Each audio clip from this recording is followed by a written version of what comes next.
That was weird. I hope that's working.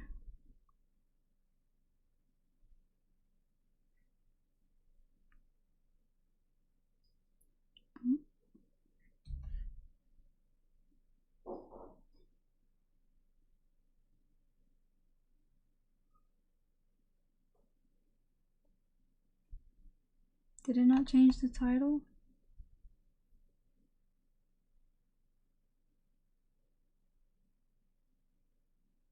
Is this thing booked? Ah, thing booked. Oh no. I need to mute this. Where is it? Oh no. I need to mute this. Where is it? There we go, mute.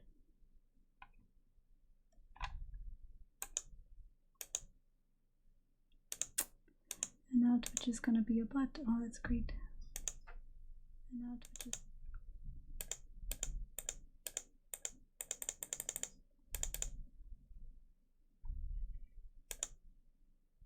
Stupid trim. I am not playing the forest anymore. I haven't changed the fucking title. Reading.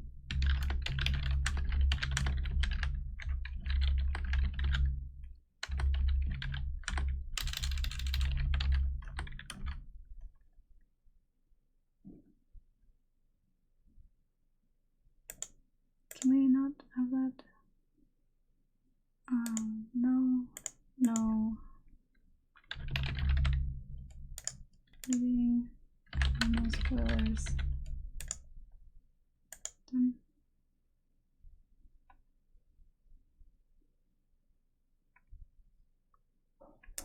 It didn't fix all the tags. Why is it doing that?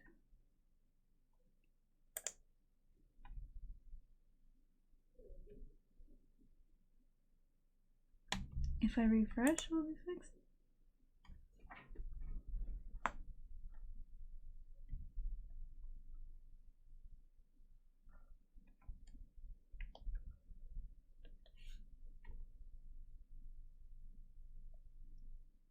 I thought I was just gonna start the stream and it was gonna be easy, but no.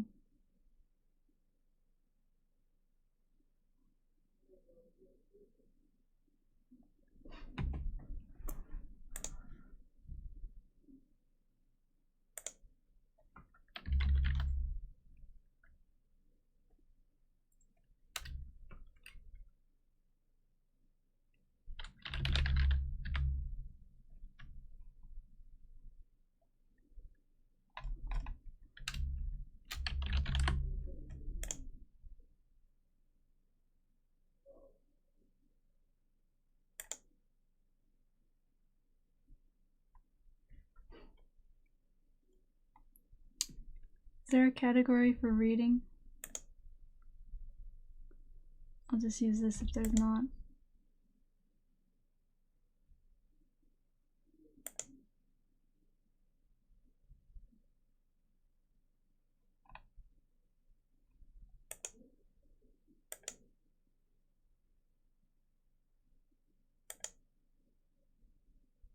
Yeah. I just like the multiplayer tag to go away because this is not multiplayer.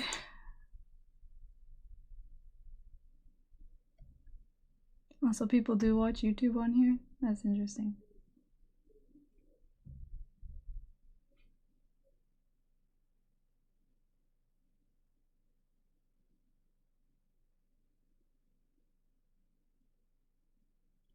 Oh, there we go, that's better.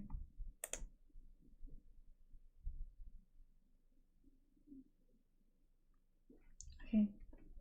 Refresh the page and now it looks normal.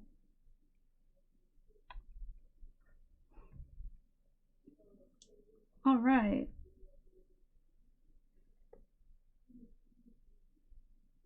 I don't really need to use my laptop for the chat, but I have it up anyway.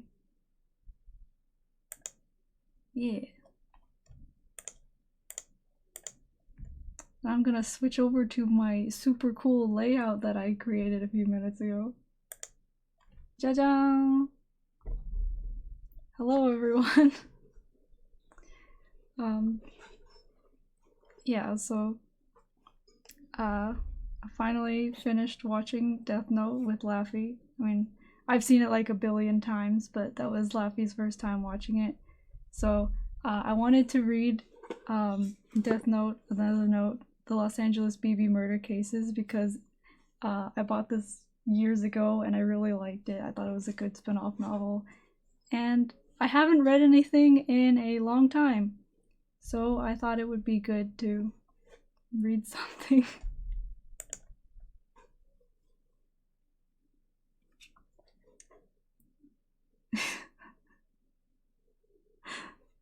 Yeah. Okay. I need to put something up that isn't my face so that I'm not staring at this the whole time, because it's gonna distract me.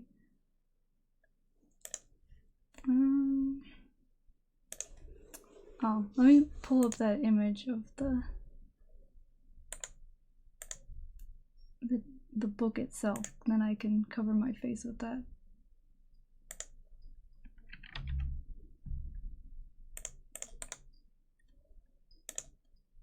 There you go. You can't see this, but I can see my camera, so I'm covering that up on my screen.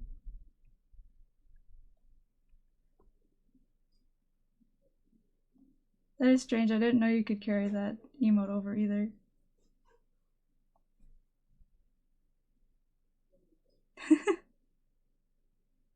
Okay. Maybe I should just pop out the chat. Yeah, let's do that. Okay. My only worry is that I might not be able to notice if the chat is being typed in, but I should be able to notice. Anyway, the cover for this book looks like the one that's on screen, but it was like one of those paper covers that you can take off. So I took it off and probably lost it, got thrown out, I assume. So I just have this like fabric-y cover. I think it looks really cool though.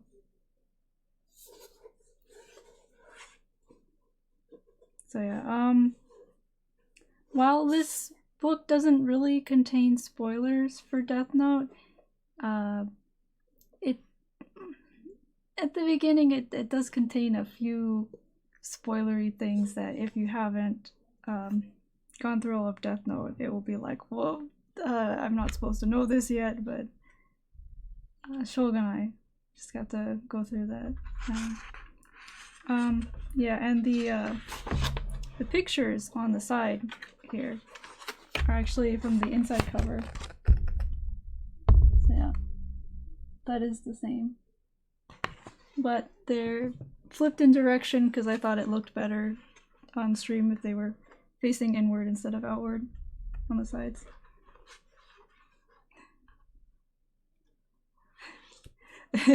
It's not a backdrop. This is actually a blanket.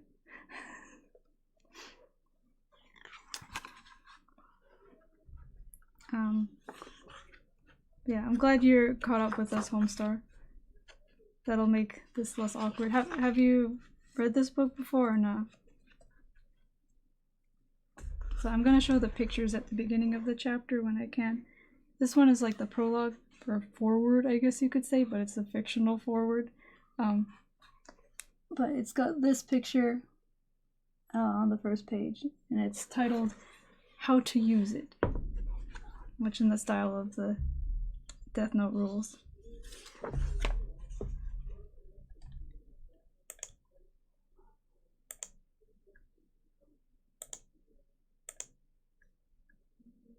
Okay. Alright, so this is new for you, both of you. Okay, so I'm gonna start then.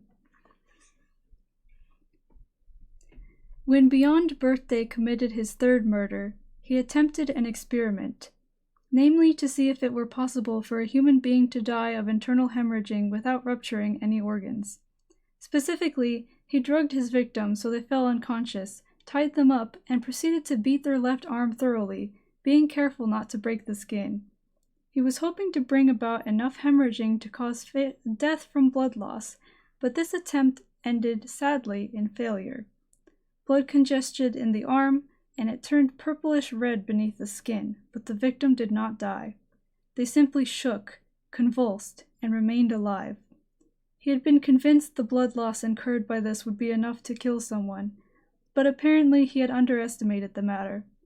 As far as Beyond Birthday was concerned, the actual method of murder rated fairly low on the amusement scale, and it was never more than an interesting experiment. It did not particularly matter to him whether it succeeded or not.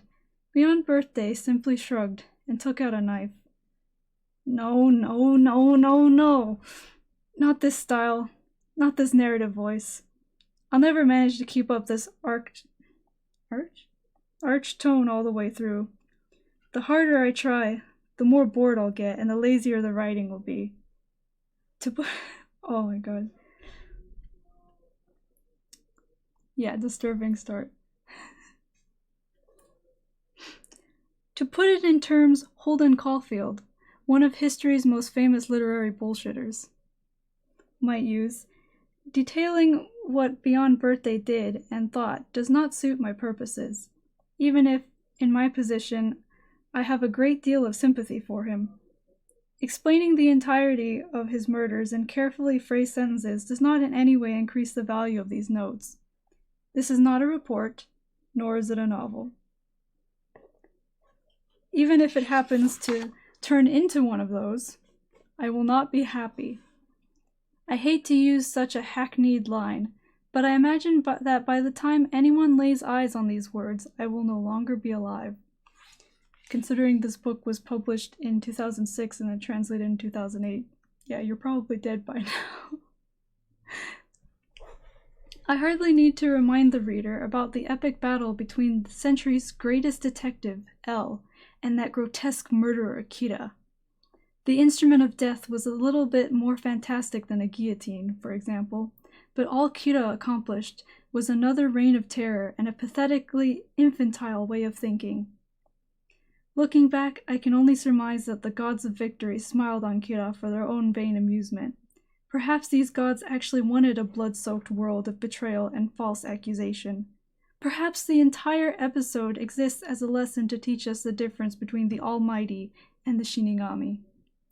Who knows? I, for one, have no intention of wasting any more time thinking about this most negative series of events. This is not a novel, press X to doubt. To hell with Kira. What matters to me is L. L. The century's greatest detective. In light of his staggering mental abilities, L died in an unjust and untimely death. In the public record alone, he solved over 3,500 difficult crimes and sent 3 times that number of degenerates to prison. He wielded incredible power, was able to mobilize every investigative bureau in the entire world, and was applauded generously for his efforts. And during it all, he never showed his face. I want to record his words as accurately as possible, and I want to leave them for someone to find. As someone who was given the chance to follow in his footsteps, well, I may have not been able to succeed him, but I want to leave this behind. So what you're reading now are my notes about L. It's a dying message, not from me, and not directed at the world. The person who will most likely read this first will probably be that big-headed twit Near. But if that's the case, I will not tell him to shred or burn these pages. If it causes him pain to discover that I knew things about L that he did not, then that's fine. There's also a chance that Kira might read this. And I hope he does. If these notes tell the murderer, who only got by with the help of a supernatural killing notebook and an idiot of a Shinigami, that he was, under any other circumstances, not even worth the dirt beneath L's shoes, then they have served their purpose. I am one of the few people who ever met L as L. When and how I met him, this is the single most valuable memory I have, and I will not write it here, but on that occasion L related to me 3 stories of his exploits, and the episode involving Beyond Birthday was one of these. If I drop the pretense and simply refer to it as the Los Angeles BB murder cases, then I imagine many of you will have heard of them. Obviously, it never came to light that Elle, and more importantly, Whammy's house, which raised me until I was 15, was deeply connected to the matter, but in fact, they were.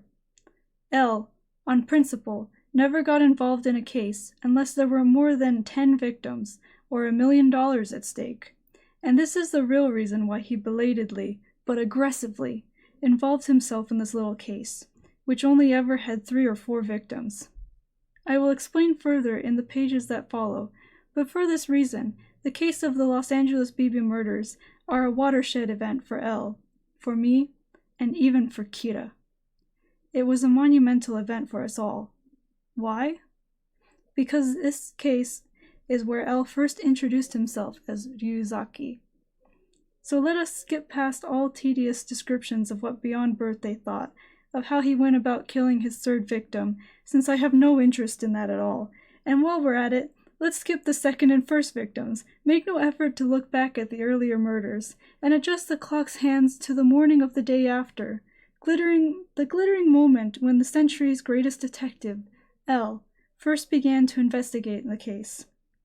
Oh, I almost forgot. In the event that anyone besides big-headed Near or the deluded murderer is reading these notes, then I should at least perform the basic courtesy of introducing myself. Here, at the end of the prologue, I am your narrator, your navigator, your storyteller. For anyone else but those two, my identity may be of no interest, but I am the world's runner-up, the best dresser that died like a dog, Mikhail Keel. I once called myself Mellow, and was addressed by that name. But that was a long time ago. Good memories and nightmares.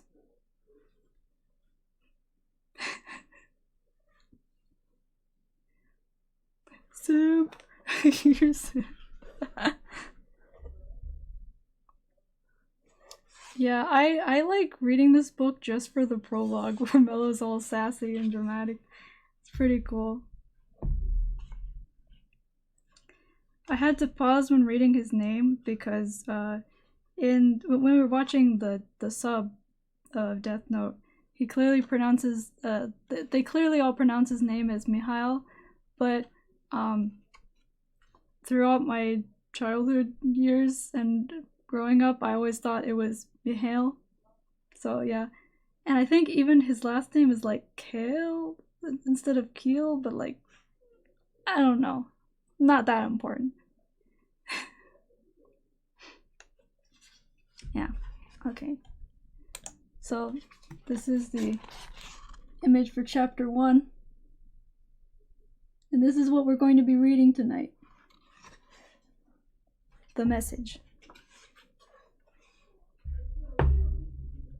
This is where things get serious.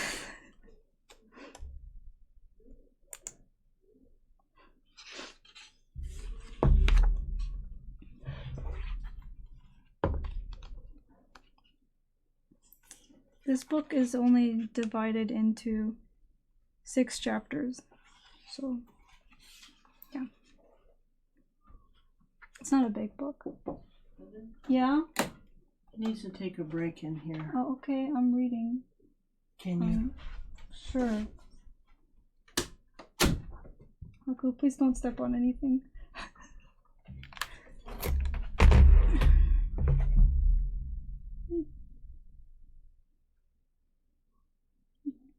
Okay, I guess he's gonna use the litter box.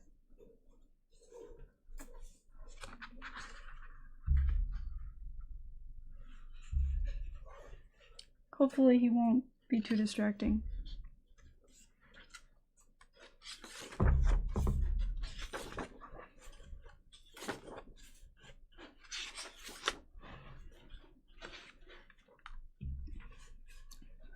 While it is now referred to as the Los Angeles BB murder cases, a rather catchy title, when it was actually happening, right in the middle of the whirlpool, it was never called anything so impressive. The media called it the Waraningyo murders, or the LA serial locked room killings, or all kinds of other ghastly names. This was This, in fact, was undoubtedly a source of great annoyance to Beyond Birthday, the perpetrator of the murders in question. But frankly, I think those names provide a more accurate description of what was actually happening. Looking back on this, though, I have trouble believing that for something that happened in Los Angeles, they would call it the Waraningyo murders. Like, oh, that's too hard for us Americans to say. We're not gonna say that. At least there is an alternative name.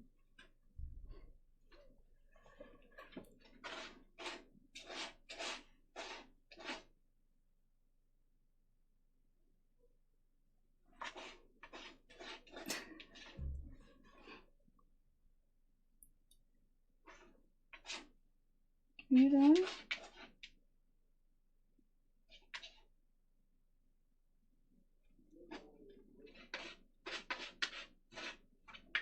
I might have to pause to clean that up.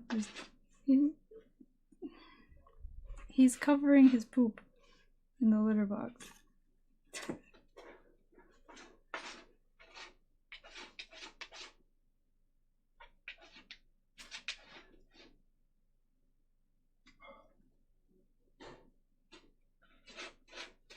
What are you doing?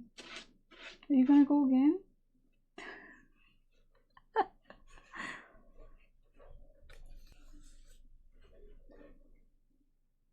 You done? Ako. Okay, you can hang out by the door. I'm not gonna let you out. I don't have permission.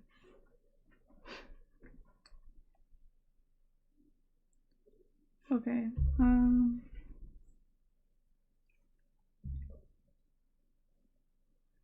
Either way, the day after Beyond Birthday carried out the third of the murders, August 14th, 2002, 8:15 a.m. local time, the FBI agent Naomi Misora was lying dazedly on the bed in her apartment, having just woken up.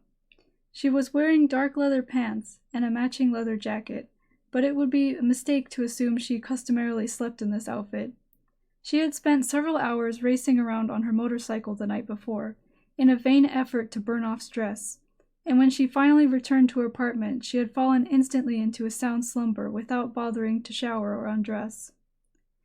Much like the name of the case, Misora had now entered the public consciousness as the one who eventually cracked the Los Angeles BB murder cases. But the truth is that when these events were unfolding in real time, she had been suspended from her duties as an FBI agent. According to the official records, she was just on a leave of absence, but this was purely because she had absolutely no ability whatsoever to stand up to the pressure from her superiors and colleagues. Suspension, leave, summer vacation. I don't think we need to go into the reasons for her suspension here. What is certain is that this was America. She was Japanese, female, very good at her job, and the FBI is a large organization. Which ought to be enough information. Obviously, she did have colleagues who had a high opinion of her, which is exactly why she had been able to work in the organization so far. But a month before, just before the Los Angeles BB murders, Misora had made a major blunder. So major, even she could not believe it, which led directly to her current situation. This was not the kind of problem that could be alleviated by racing around in the middle of the night on a motorcycle. Misora was seriously considering quitting the FBI, casting off her entire life and moving back to Japan. Obviously, part of her was sick and tired of all the nonsense that came with the job, but even more than that was the guilt that she felt over her own mistake, which hung upon her shoulders like a dead weight. Even if there had been no pressure from those around her, not that this hypothetical was even remotely possible, Misora would have asked for time off herself, or even resigned. Misora slowly peeled herself off the bed, intending to shower away the sweat of the night before, but then she noticed the laptop on her desk was, for some reason, turned on. Ooh. She had no recollection of turning it on, after all. She had just woken up. Had she hit the switch on her way in last night? And then fallen asleep without shutting it down again? She didn't remember doing that, but since the screensaver was working, there seemed to be no other explanation. Haku turned on the PC. He only turns things on. Well, I guess no. He turns it on sometimes too. And cats.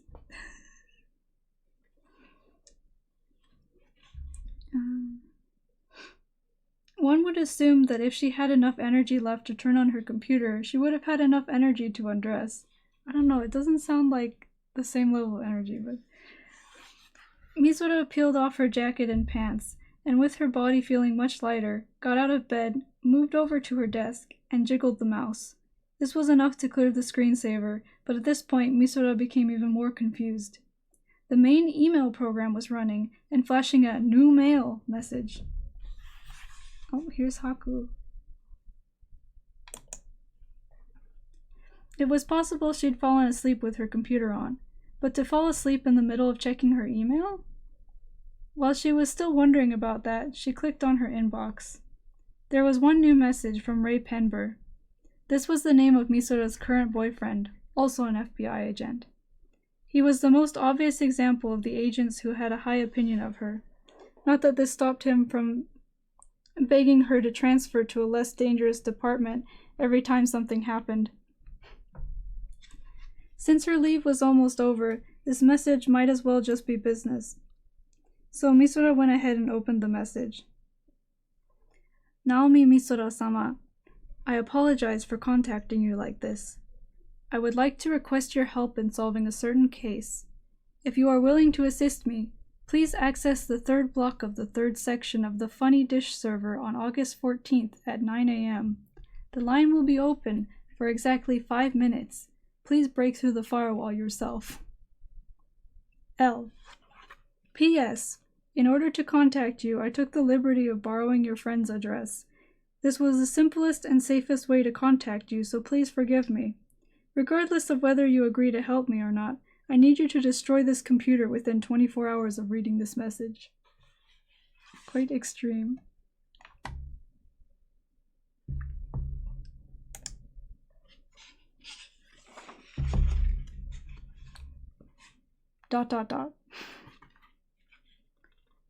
When she finished reading, Misora immediately reread the entire message and finally checked the sender's name again. L.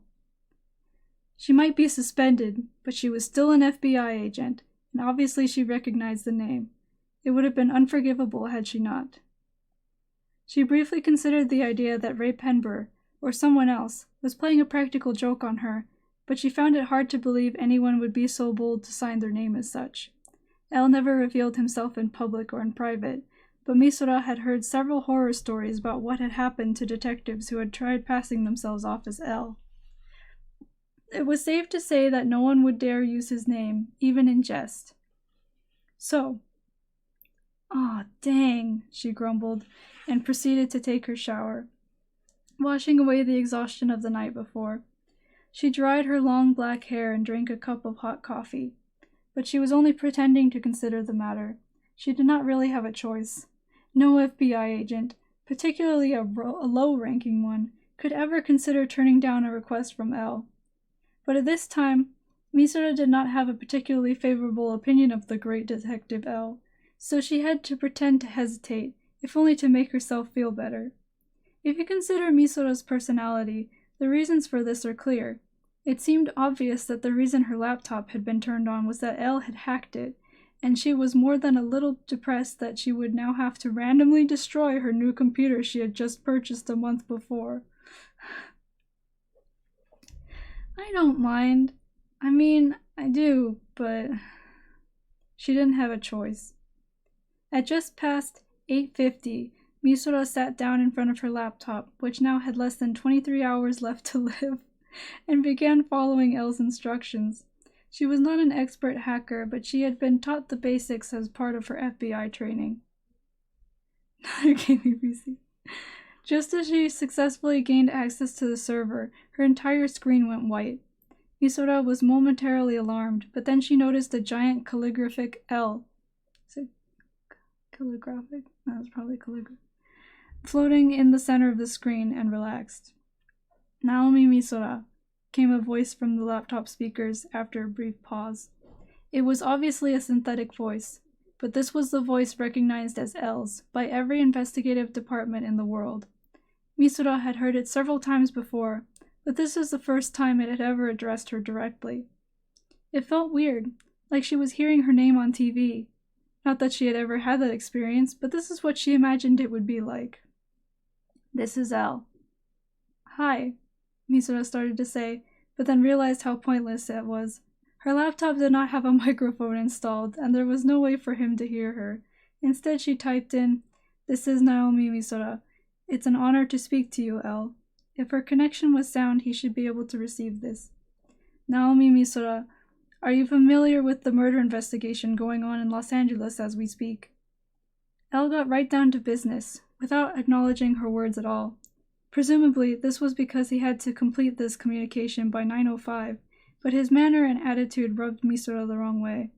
Like it was a given that she would cooperate with him. Which was true, but acting like it showed no respect for her pride. Misora allowed herself to bang on the keyboard rather loudly. "I am not so skilled." Oh. Okay, that is her. "I'm not so skilled that I can keep track of all the murder investigations happening in Los Angeles." "Oh? I am," he returned her sarcasm with a boast. Elle continued, "I'm referring to the serial killings. The third victim was found yesterday. I believe there will be more victims to come. HNN News is calling it the Waraningyo murders." The Waraningyo murders? She had not heard about this. She was on leave and had been deliberately avoiding that kind of news. Misora had lived in Japan until she graduated high school and was familiar with the term, but hearing it pronounced in English gave it an edge of, oh, sorry, I should say it like a white person.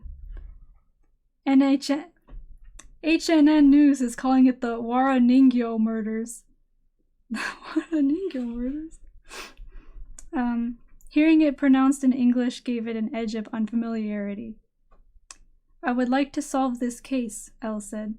"I need to arrest the killer. But your help in this matter is vital, Naomi Misora." "Why me?" she typed. This could be taken to mean either, "Why do you need my help?" or "Why should I help you?" But Elle took the first meaning without a moment's hesitation. Sarcasm appeared to be lost on him. What do you mean good English accent? I wasn't trying to do like British. You just mean like American? Like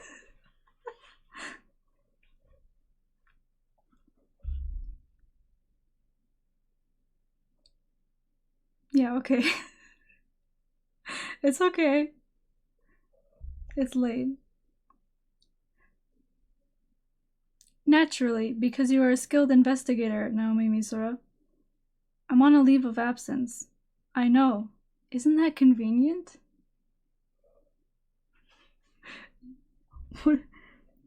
Y'all heard about the Watson Nangyo moiders? The moiders. You heard about the moiders taking place?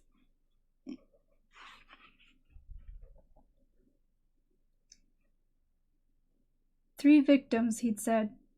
Obviously, it depended on the victims, but from what Elle had told her, this case had not yet reached the kind of scale that required for the FBI to get involved.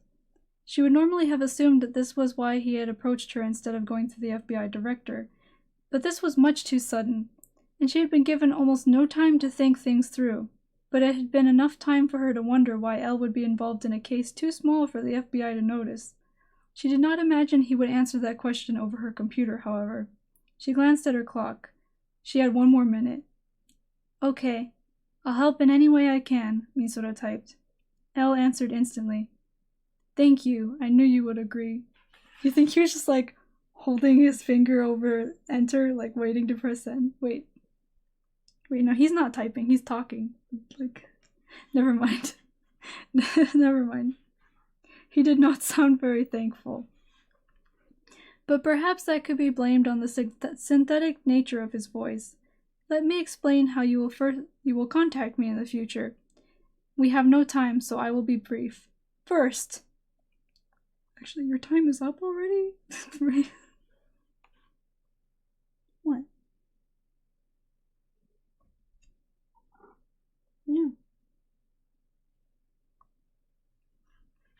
First, she had to know the basic details of the Los Angeles BB murder cases. I want to drink some water.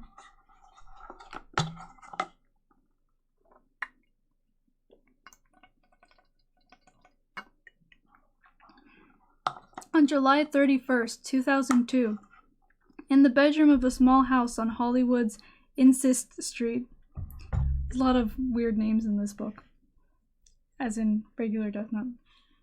A man named Believe Bridesmaid was killed. He lived alone, working as a freelance writer. He had written articles for dozens of magazines under many different names, and was relatively well known in the industry. I mean, how can you not know somebody with a name like Believe Bridesmaid? Which means exactly nothing, but in this case appears to have been fairly accurate. He was strangled. He was first knocked out with some sort of drug, and then strangled from behind with some sort of string. There were no signs of struggle. All things considered, a smoothly executed crime. The second murder occurred 4 days later, on August 4th, 2002. This time it was downtown, in an apartment on 3rd Avenue, and the victim was a female named Quarter Queen. Because, people are regularly named Quarter. This time, the victim was beaten to death, her skull carved in from the front by something long and hard. Once again, the victim appeared to have been drugged first and was unconscious at the time of death. As for why it was determined that these two murders were committed by the same killer, well, anyone who saw the scene of the crime instantly noticed the connection. There were straw voodoo dolls nailed to the wall at both places. These dolls were specifically known as Wara Ningyo. 4 of them on Insist Street, 3 of them on 3rd Avenue, nailed to the walls. The Wara Ningyo had been covered in the news, so strictly speaking there was a chance of a copycat crime. But several other details matched as well, leading the police to begin treating the case as a serial killing. But if that was the case, that left a very big question. There was absolutely nothing to connect Believe Bridesmaid with Quarter Queen. Neither of them had the other's number in their cell phones. Neither one of them had the other's card in their business card holder. And besides, Quarter Queen did not own a cell phone or a business card holder. She was a 13-year-old girl.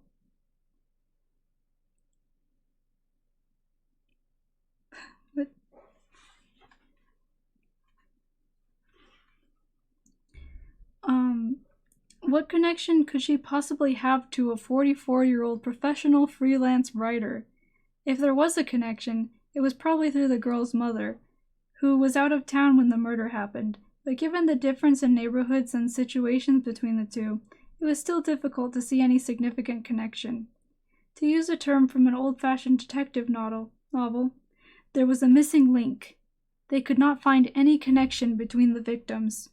The investigation had naturally focused on this, but 9 days later, by which time the media had begun calling them the Wara Ningyo murders, or the Wara Ningyo Ninjago murders, on August 13th, 2002, the third murder happened. There were 2 Wara Ningyo on the wall. There was 1 less doll with each murder. The third murder was in West LA, in a townhouse near the Metro Rail glass station, and the victim's name was Backyard Bottom Slash. This victim was another female, at age 26, midway between the first and second victims, and she was a bank clerk. Once again, she had no connections with Believe Bridesmaid or Quarter Queen at all. It seemed unlikely that they had even bumped into each other on the street. She died from blood loss, massive hemorrhaging, strangulation, beating, and finally stabbing, each time a different method of murder, giving the unnatural impression that he was trying something new with each killing, and he left no useful clues at any of the scenes. The only other thing to investigate was the link between them, but since none was found, which was very strange for murders of this type, the third murder left the police at a complete loss. The killer was far better at this than the police were. I have no intention of praising beyond birthday, but in this case I will give him the credit he is due. Oh, right. In addition to the Waraningyo, there was one other major similarity between the scenes. They were all locked rooms. Just like an old mystery novel. The detectives investigating the case had not put a lot of value on this particular aspect of the case, but when Naomi Misura received the file on the case from L, this word was the first thing that caught her attention. I think that's two words, but yeah, okay. Misura began investigating the case, not as an FBI agent, but as an individual under L's supervision. It was the day after she received L's request, August 15th. She was off duty, so her badge and gun had been taken away from her, leaving her with no more rights or weaponry than any ordinary citizen. But she did not particularly mind. Misura had never been the kind of agent to throw her authority around. She was a little put out, and her mental condition was a little choppy, so she was not in the best condition to tackle the case, but in that sense, her emotional state was similar to L's own. In other words, she was not good at working in groups, and her ability shone brightest when she escaped the bindings of organizations and worked on her own, and which in turn might explain why she had a pinch of resentment coloring her feelings towards L. But on August 15th, at just past noon, Naomi Misura was on Hollywood's Insist Street, the scene of the first murder. Looking up at the house, which seemed a trifle large for a man who lived alone, Misura reached into her bag, took out her cell phone, and dialed the number she'd been given. She had been told it was scrambled 5-fold and completely safe.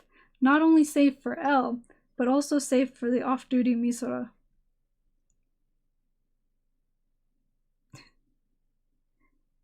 Yeah, gotta have variety or else it gets boring. You don't want to kill your victims the same way each time.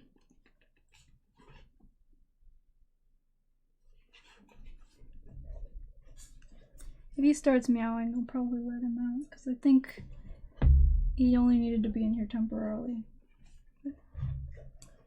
L, I've reached the scene. Good, the artificial voice said, as if he'd been waiting for her. Misura briefly wondered where L was, in what kind of environment he went about his investigations, but she quickly realized that it made no difference either way. What should I do? Naomi Misura, are you inside the building or outside? Outside. I'm headed toward the scene of the crime but have not yet entered the yard. Then please go inside. It should be unlocked. I've arranged for that. Thanks. Well prepared. She grit her teeth, resisting the urge to say something sarcastic. Normally she would have considered being prepared a point worth respecting, but she found it hard to accept that anyone was this thoroughly prepared.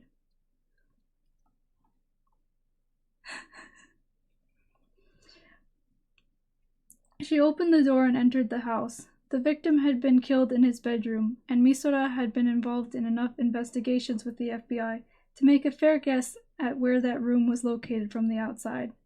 A house like this is usually had the bedroom on the first floor, so she moved accordingly.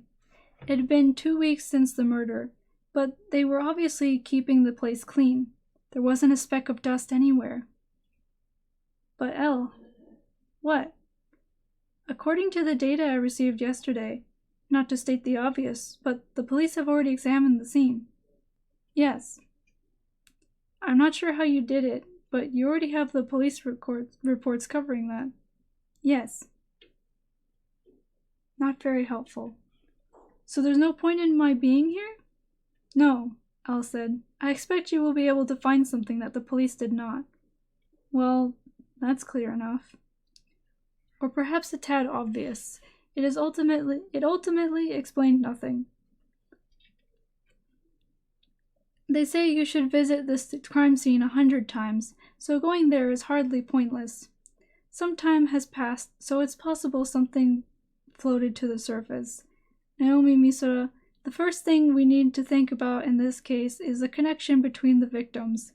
What links believe bridesmaid, quarter queen, and the new victim, backyard bottom slash? Or is there no connection, and these murders are completely random? But even if they are random, there must be some logic by which the killer selects his victims. What I'm asking you to do, Naomi Misora, is to discover this missing link. I see. She didn't really, but she had begun to understand that arguing with Elle would not make him stop being evasive and tell her what she actually wanted to know, so she decided not to ask many questions. Besides, she had found the bedroom. The door opened inward and had a thumb-turn lock. A locked room. The second and third crime scenes had also had thumb-turn locks. Was that a link? No, that much information had been in the file. The police had already noticed it. Elle was looking for something more. It was not a very large room, but there was not much furniture, so it did not feel cramped. There was a big bed in the center of space, but the only other furniture were a few bookshelves. These shelves were mainly lined with These shelves were mainly filled with how-to books for different leisure activities and famous Japanese comics, suggesting that believed bridesmaid had used this room exclusively for relaxation. He seemed to be the type to carefully separate work and private time. Not a type often found in freelance writers. Presumably there was a study of some kind on the second floor, he sort of thought, absently glancing up at the ceiling. She would have to check there later. By the way, Naomi Misora, what are your thoughts on the culprit behind these killings? I'd like to hear your current thinking on the matter. I doubt if my thoughts will be any use to you, Elle. All thoughts are of use. ... Oh? Misora thought for a moment. He's abnormal, she replied, not bothering to choose her words, but just stating her mind. This was the main impression she had received the day before, reading over the file. Not just because he's killed 3 people, but each action he took just drove that impression home, and he's not even trying to hide it. For example, fingerprints. They have not found a single fingerprint at any of the crime scenes. They have just been wiped away completely. True, but Naomi Misora, surely leaving no fingerprints is the most basic of criminal techniques. Not to this extent, Misora said, annoyed. She knew Elle understood what she was driving at and was sure that he was testing her ability, no matter what he said. Testing to see if she was capable of serving as his man on the scene. If you didn't want to leave fingerprints, most people would wear gloves or otherwise, wipe down anything they touched. But this guy, apparently he wiped clean every fingerprint in the house. At all 3 scenes. At first I wondered if he'd been to the victim's house so many times he had no idea what he'd touched and what he hadn't. But once I read that he had unscrewed the light bulbs and wiped the sockets, it became a completely different story. What else can you call that but abnormal? I agree. ... Did he now? So, Elle, back to what I was saying earlier, if he's taken such extreme precautions, then I doubt I'm going to be able to find anything new here. It's a faint hope at best. Someone like this isn't going to make a mistake. A mistake. Like the one she'd made last month. Normally, this kind of investigation starts by finding the criminal's mistake, and then filling in the puzzle from there. But in this case, I doubt we'll find anything like that. No, I don't think we will, Elle said. But what if it isn't a mistake?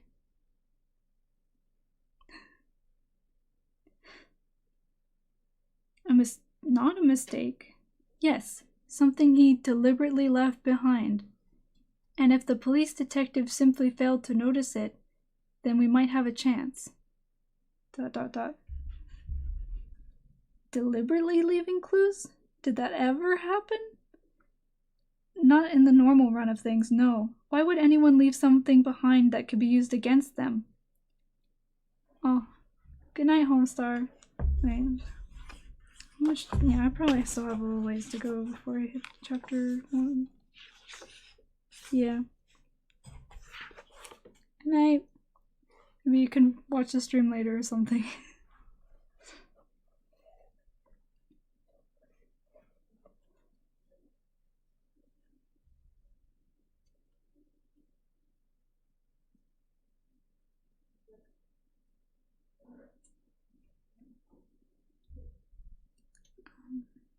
Or wait, now that he mentioned it, they already knew 2 examples of exactly that behavior. One was the wara ningyo nailed to the walls, and the other was the thumb-turn locks, creating a locked room. These were not mistakes, but had clearly been left behind by the killer, especially the latter. Exactly the thing that Misora had been most interested in. Locked rooms were almost always created when the killer was trying to make it look like a suicide. But the first victim was strangled from behind, the second was beaten to death with a weapon that was not found at the scene, and the third victim was stabbed with, again, a weapon not left at the scene. None of which could ever be mistaken for a suicide, which meant there was nothing to be gained from creating a locked room. It was not a mistake, but it was unnatural. The wara ningyo were the same. She had no idea what they meant. Since wara ningyo were used for curses in Japan, there were people wildly theorizing that the killer was Japanese, or someone with a deep-seated grudge against the Japanese, but especially since these wara ningyo were a particularly cheap variety that could be easily purchased in any toy shop for about $3. No one theory had gained prominence.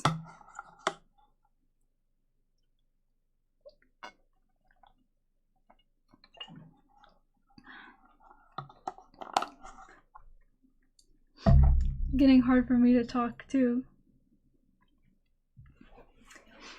Reading does this to me. But it's worth it.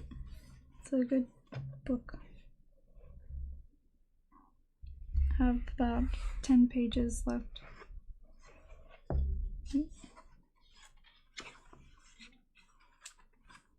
Thanks. Yeah, a little less than 10 pages.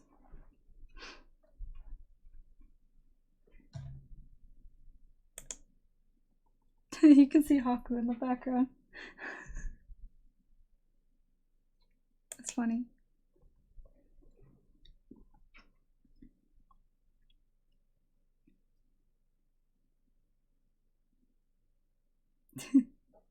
I'm glad it's entertaining you.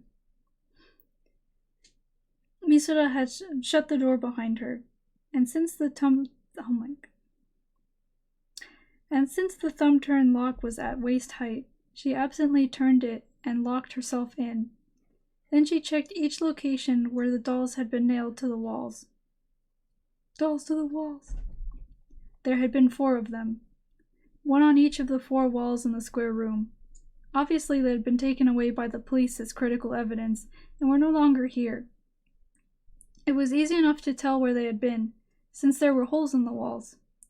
Misora took 6 pictures out of her bag, one of each of the 4 dolls. One showed the victim, believed bridesmaid, lying on his back on the bed. It clearly showed the rope marks around his neck. And then the last picture. This was not from the scene, but a close-up of believed bridesmaid's bare chest taken during the autopsy. There were a number of major cuts on it, which appeared to have been carved into his flesh with a knife. They were not that deep, but ran in all directions. According to the report, they had been made after the victim's death.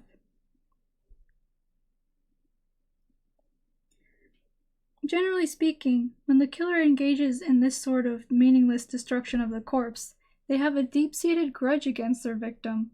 For a freelance writer who would take any job, I wouldn't be surprised if he had quite a few enemies. He did a lot of gossip columns. But Naomi Misora, that does not explain the connection to the second and third murders. Both of those bodies were also damaged in ways that had no direct connection to the cause of death. In fact, the damage seems to have escalated with each murder. It's possible Bridesmaid was the only one he had a grudge against, and the other 2 murders were designed to disguise that. Or maybe it wasn't Bridesmaid, but one of the other 2. Or 2 out of the 3, and the third was camouflage. The destruction might be getting worse because it's part of the disguise, or you believe the killer is only pretending to kill indiscriminately? No, this is just one pattern worth considering. This idea would explain the wara ningyo. I mean, maybe he deliberately left them there to prove that all 3 were killed by the same man, and the locked doors might be for the same reason. In which case, moving from Hollywood to downtown to the west side of town could be seen as an effort to confuse the investigation. The more people the case connected to, the more chaotic the investigation would become, and the selection of a young girl as the second victim may have been done deliberately to make him look like a psycho. Pretending to be abnormal. Well, just the idea of doing that is abnormal enough, Elle said. Misora was surprised to hear him express such a human sentiment. The emotion she felt was very similar to being impressed, and she quickly put the conversation back on topic, so to cover her reaction, if not to hide it. So, Elle, I feel ridiculous trying to figure out a connection between the victims. I think the police are doing a fine job with that, and frankly, checking out everyone who knew each of them seems more useful. I mean, the third victim, Backyard Bottom Slash, she must have been involved in all kinds of business dealings at the bank.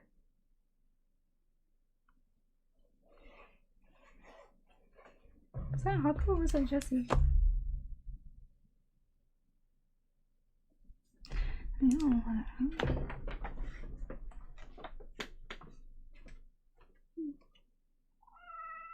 Yeah, well.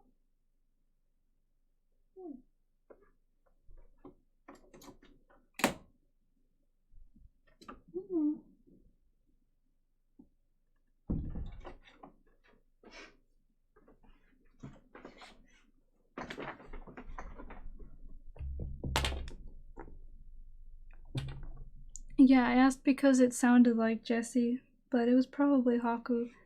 There have been a couple times where he's meowed like Jesse.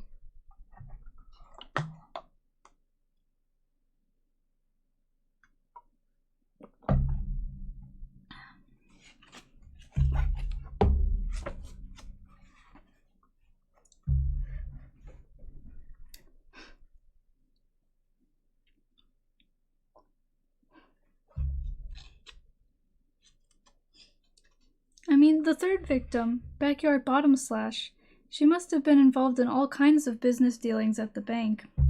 But Naomi Misora, Elle interrupted, this is no time for idle musings. I believe there will be a fourth murder in the near future. He'd said something similar the day before, that there would be more victims. But based on what?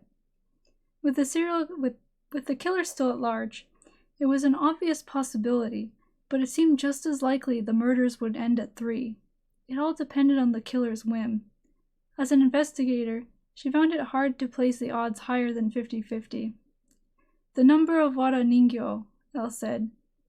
4 where you are, 3 downtown with the second victim, and 2 at the third scene in West LA. 1 less doll at each scene. Yeah, so?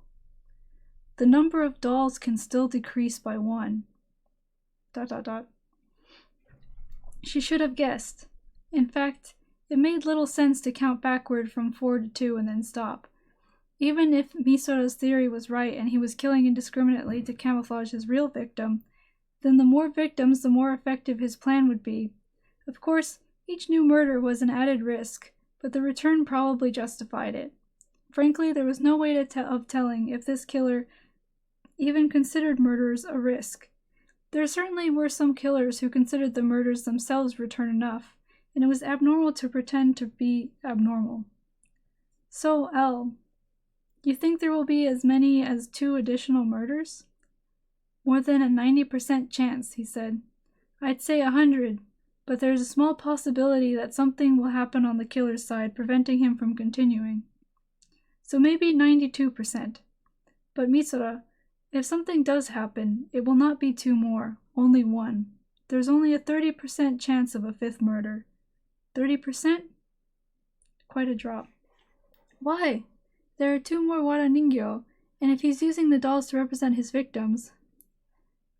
But in that case, he won't be able to leave a Wada Ningyo at the 5th crime scene. He will go from 2 dolls to 1 when he kills the 4th victim. That doll will make it obvious that these are the work of the same killer, but... Oh, I see, Misora said, wincing at her own stupidity.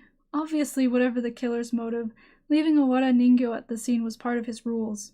He would hardly kill a 5th victim when the number of dolls had reached 0. There is a 30% chance the killer won't think things through that far, but that's extremely doubtful. After all, he did wipe the light bulb sockets. So there will only be 4 victims total. The next one is last. No, the third was the last, Elle said firmly, despite being a synthetic voice. There will not be another, not with me involved. ... Confidence or hubris? Neither one was something Misura had laid claim to for a while now, the last few weeks in particular. What had confidence been like? What had pride been like? Misura no longer knew. But I need your assistance, Naomi Misura. I expect great things, from your investigations. Do you? Yes. Please keep your heart frozen while you work. In my experience, what a case like this needs most is a mind that will not be moved by anything. Behave as if you were playing chess on the ice. ...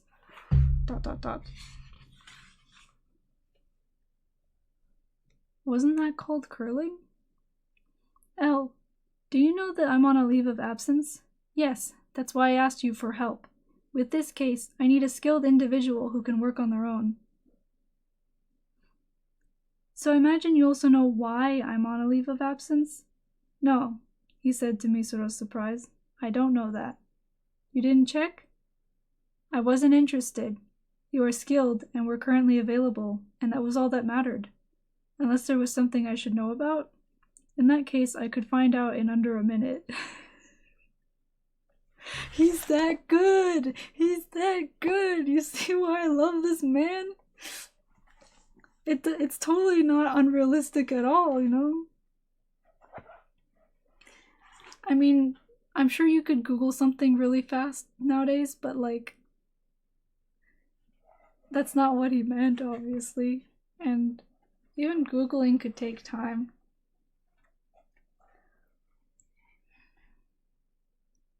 She had felt like the entire world knew about her blunder, but not even the world's greatest detective knew.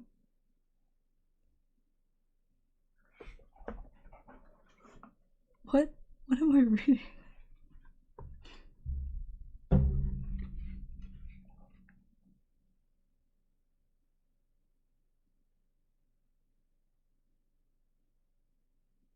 I have never heard of that. I thought you were making some kind of joke about Matt's name, but I'm like, there's no way you remembered Matt's name. I don't know if you even saw it.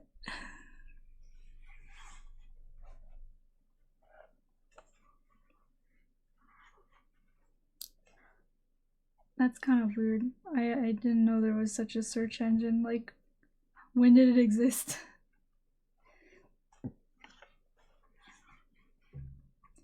Even as a kid, the only things I knew about were like Google and Yahoo and maybe Bing. Well, if you were young, then I was definitely young too. But like, how young? Was this like not able to read yet young, or like in elementary school?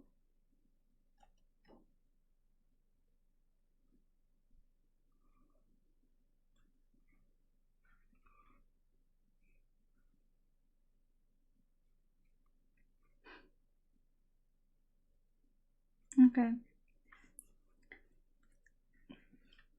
She had felt like the entire world knew about her blunder, but not even the world's greatest detective knew. And he had described Misura's leave of absence/suspension as making her available.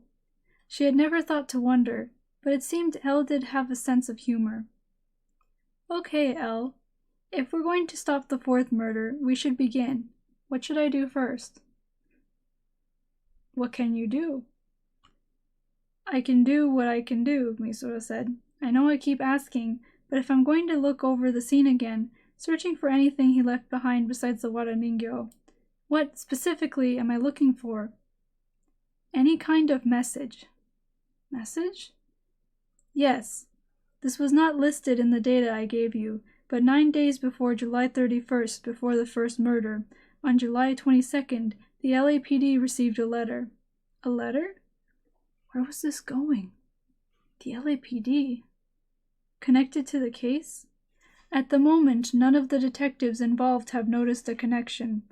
I don't know for certain if there actually is one, but I think there is. What percent? 80%. Instant response. The sender is unknown. A forwarding system was used, and there is no way to tell where it was sent from. Inside the envelope was a single piece of paper with a crossword puzzle written on it. A crossword puzzle? Huh. Don't be dismissive. It was a very difficult puzzle, and no one could solve it. Of course, we could also take that to mean no one applied themselves to it seriously. But it seems reasonable to hypothesize that several policemen working together were unable to solve the puzzle. I see. So, eventually they decided the puzzle was just a prank and it was thrown away. But my information gathering network acquired a copy through other channels yesterday. So that was why it wasn't in the file. Even as Misora was preparing to start her investigation, Elle had been pursuing the matter from a different angle. I solved it, Elle said. Apparently that hypothesis about the difficulty of the puzzle had been a preemptive form of bragging. He must get frowned at a lot, Misora thought. Not that she was one to talk. If I'm not mistaken, then the answer to that puzzle is where you are, the address of the first murder. 221 Insist Street, Hollywood. Where I am now? But that means, then... Exactly. He told them he was going to commit these murders. But since the puzzle was so difficult that no one could solve it, it did not realistically stand a chance of serving that purpose. Has the LAPD received any other letters like that, indicating the address for the second or third murders? No. I checked the entire state of California, just to be sure. I rubbed it clean. Searched for all the fingerprints in the entire state.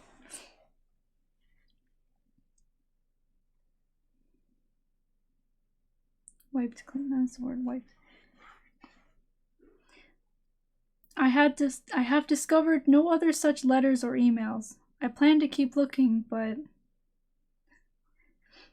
Then it might just be a coincidence? No, that's impossible. If it listed the address exactly, it must be. So why 9 days before? The time between the second and third murders was also 9 days. August 4th to August 13th. It's possible the killer likes the number 9. But there are only 4 days between the first and second murders. Perchance?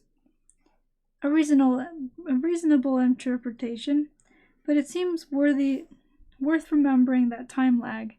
9 days, 4 days, 9 days. Either way, the killer is the type to advertise his actions to the police. Even if he was just pretending to be that type of killer, there remains a very good chance that there is some kind of message in the room, something besides the wara ningyo.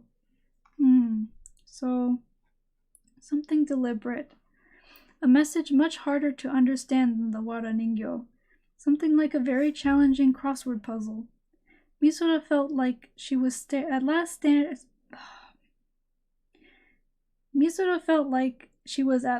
starting to understand why Elle needed her help. There was no way an armchair detective would be able to find something like this on his own. You had to see the scene with your own eyes, be able to reach out and touch things. And it required quality over quantity. Someone who could look at the scene from his own perspective, his own way of thinking. But she also thought he was putting too much stock in her. If she had to be Elle's eyes as well, that was too much for an ordinary FBI agent to handle. Something wrong, Naomi Misora?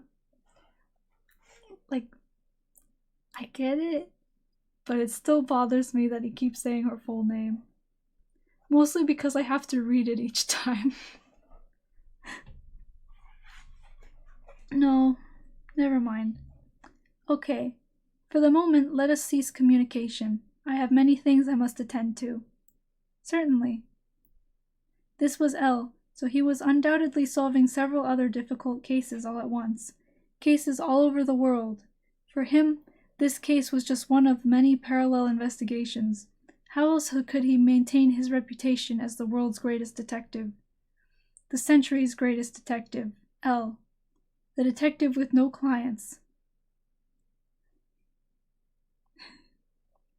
I'll be waiting to hear good things from you. The next time you call me, please use the number 5 line, Naomi Misora, L said, and hung up. Misora folded her phone and put it back in her bag. Then she moved over to the bookshelves to start her investigation. There was nothing in the bedroom but the bed and the bookshelves, so there wasn't much else to investigate. Not as bad as his killer, but it looks like Believed Bridesmaid. Believed Bridesmaid was a reasonably obsessive... Okay, my laptop just died. That's fine, don't need it. But it looks like Believed Bridesmaid was reasonably obsessive himself. The books were packed tightly onto the shelves with no excess space. Misora did a quick count. 57 volumes. Like ketchup. She tried to pull one out at random, but this was rather difficult to do. Her index finger alone proved inadequate, and she had to use her thumb and the lever to pry it out. The lever principle to pry it out. She flipped through the pages, well aware that this was pointless. She was just keeping her hands busy when she tried to figure out what to do. It would be nice and simple if there was a message hidden between the pages of the book, but that was too much to hope for. According to the files, like the light bulb sockets, each page of every book had been wiped, removing all fingerprints. Oh my god! Each page of every book had been wiped. When did he have time for all of this?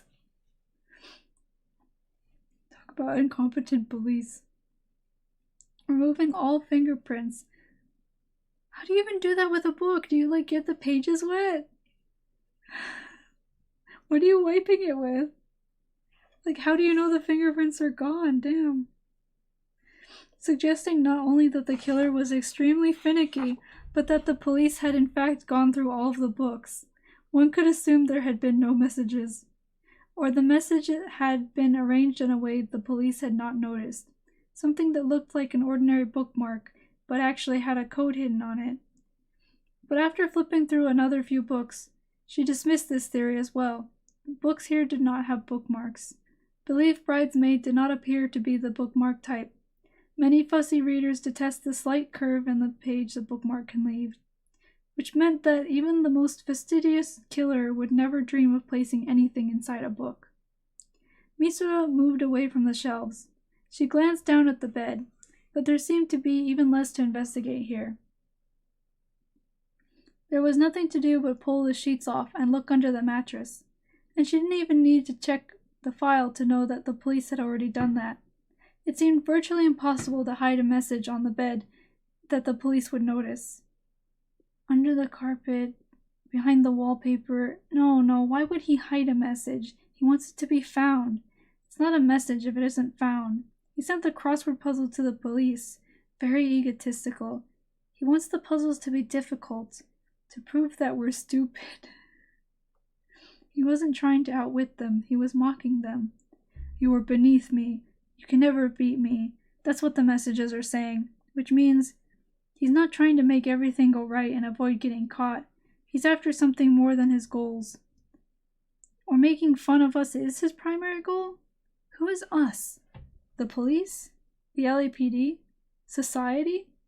The USA? The world? No, the scale's too small. This is more personal. So this message, or something like a message, there must be one somewhere in this room. Or wait, there must be. Was wrong. Maybe there wasn't. Something that should be here, but isn't. Something missing that used to be here. The waraningyo?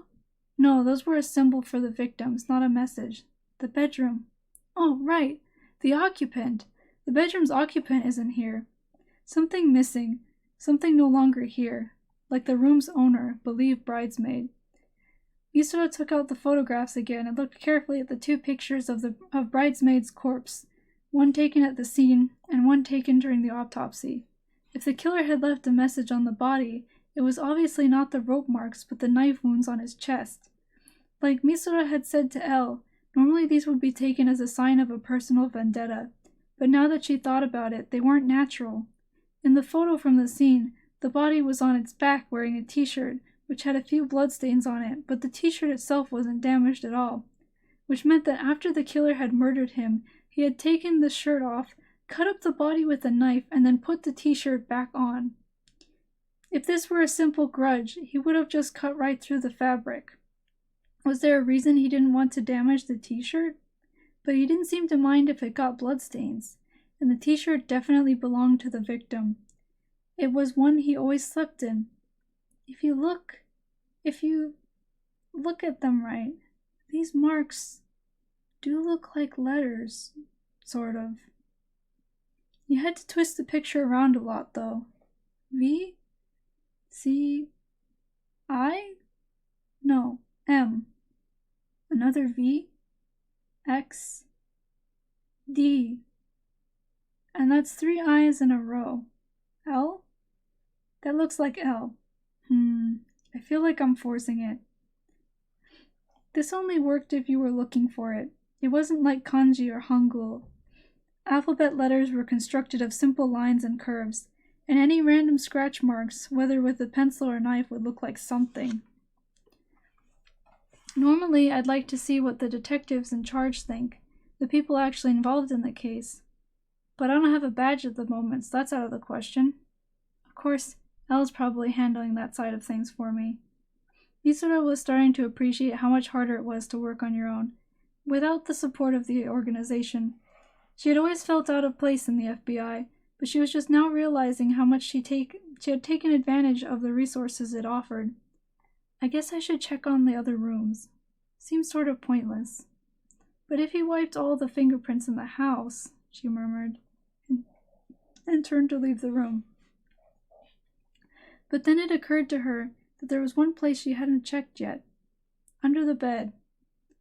Easy enough to overlook, and far more likely than under the carpet or behind the wallpaper. It seemed fairly unlikely that police had missed such an obvious blind spot, but it seemed worth crawling under there, just to be sure. There might be something new she could see from down there. For this reason, Misora crouched down next to the bed. A hand reached out from underneath it. Misora jumped backward instantly, forced down the surge of emotion this sudden turn of events stirred up, and put her fists up. She didn't have a gun with her, not because she was suspended, but simply because she had never really gotten used to carrying one around. With no gun, she had no trigger to pull. What? No. Who are you? She roared, trying to sound intimidating. But the hand was joined by a second hand, as if her voice was just the wind blowing, and a body followed it.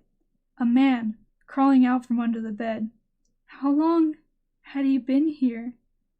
Was he under the bed this whole time? Had he heard her talking to Elle?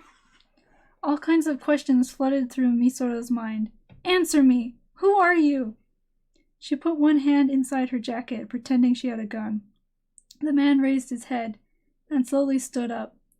Natural black hair, a plain shirt, faded jeans. He was a young man, with dark lines under his wide, bulging eyes.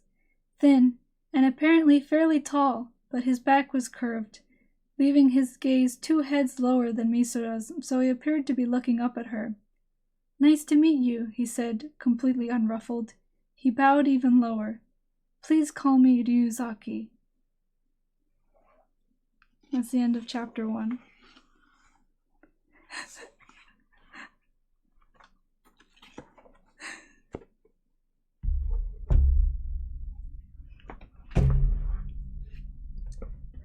Alright, that was a little tiring. I mean, it's hard for it to not be like this when reading, but I hope that next time it won't be so tiresome for me to read.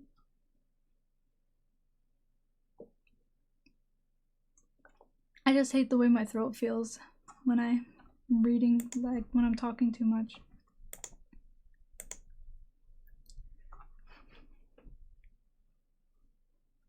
Yeah, this is a good cliffhanger to leave off on, because you're like, what the fuck? I gotta tell you, it's you're in for a ride. Oh, you're welcome. I've actually read this out multiple times. I think the last time I started reading it was to Longsword, and I can tell that it was probably that because the bookmark is exactly where it is now. It was at the beginning of chapter 2, which means that I read the first chapter out loud and didn't get to read the rest of it. Yeah, this is a book worth reading out loud, which is why I decided to stream it, because why not, you know? And now it's here. If people want to go back and look at it or listen to it, they can. So that's cool. But yeah, I'm gonna end the stream here.